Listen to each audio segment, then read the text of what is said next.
All right, guys, today's the day to start my bone broth.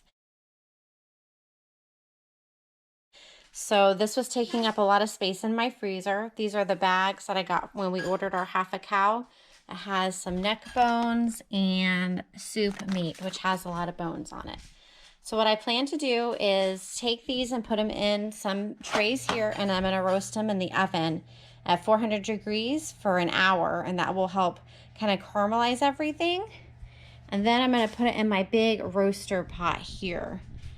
So then I'll let that go for about 24 hours. Then I'm gonna pull all the meat off and we'll use those in tacos. And then I'll put the bones back into the roaster and let that go for about 2 days. And then I have some extra bones and vegetable scraps that I'll add in there to make my broth. Okay, so let's get these into the pan and get going. All right, I did spray the bottoms of my trays, so it'll be a little easier to clean up. And here is all of the soup and neck bone pieces. So I'm just gonna throw those in the oven for an hour, and that'll bring some more flavor to my broth. Okay, so here are my beef bones. My soup bones and my neck bones. I roasted them for about an hour, and then I went ahead and sprayed my pan here. So I'm just gonna go ahead and layer these into my roaster. And don't forget to scrape all these drippings out of your pan. That is a lot of flavor that will make your broth taste delicious. All right, so the bottom of this roasting oven can get a little hot.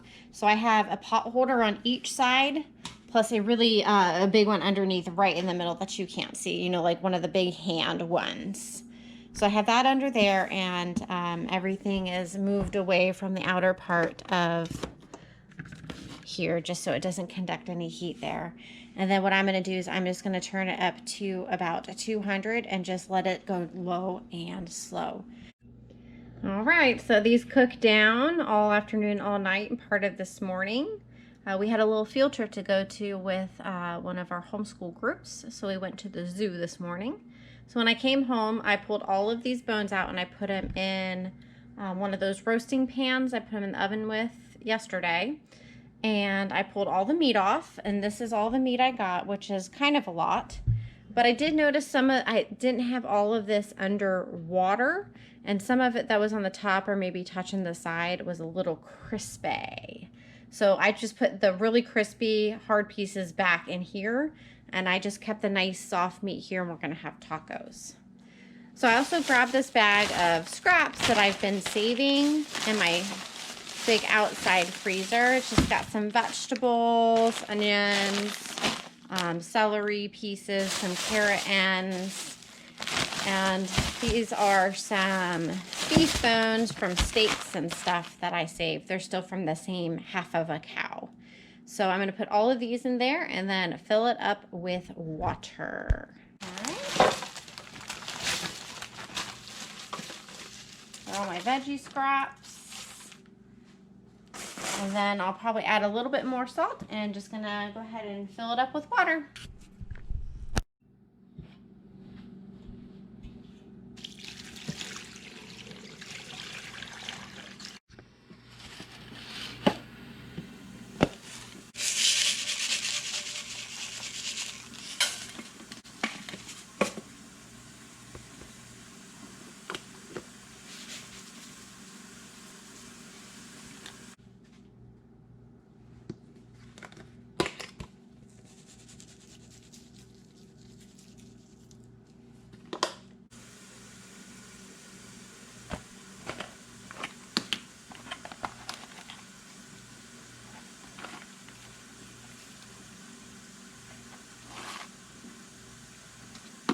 So I'm gonna let this go for about 48 hours. I'll show you what it looks like right before we start canning it. Okay, so this has gone for 24 hours. I wanted to give you guys a little update here. This is my broth. I've just been kind of stirring it occasionally throughout the day. And let me tell you, broth smells really good the first day, But after smelling it all night and dreaming about broth and bones and soup all night, we're all just about ready for this to be finished.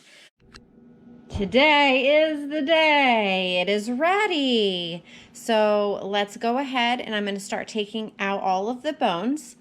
I have 2 pots ready to go to put them into, and then I'll pop these right in my refrigerator overnight. So what I'm going to do is I'm going to start putting the bigger bones in here, and then they'll go in this bowl. So I'm just going to take all of these scraps and just put them right in here, and I'll just let them seep into the pot.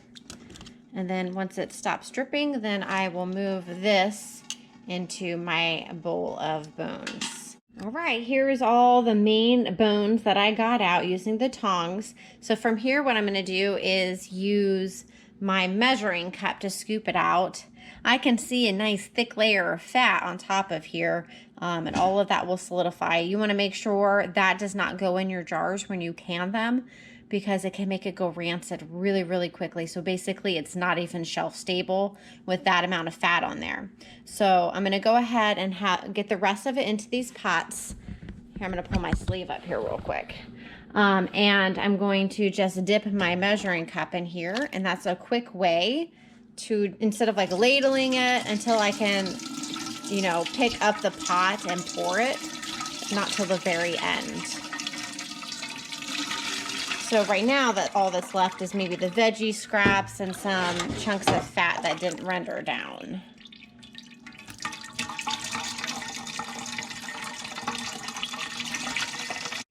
All right, I got it all empty, just gotta wash it out. But I ended up getting, this one's about 3/4 of the way full, and this one's about halfway full. And go ahead and let them sit on my counter for a little while, since they were still pretty hot when I started straining them. Let them come to room temperature, and then I'll pop them both in my fridge. Just cover them with some saran wrap, or this one has a lid, this one doesn't.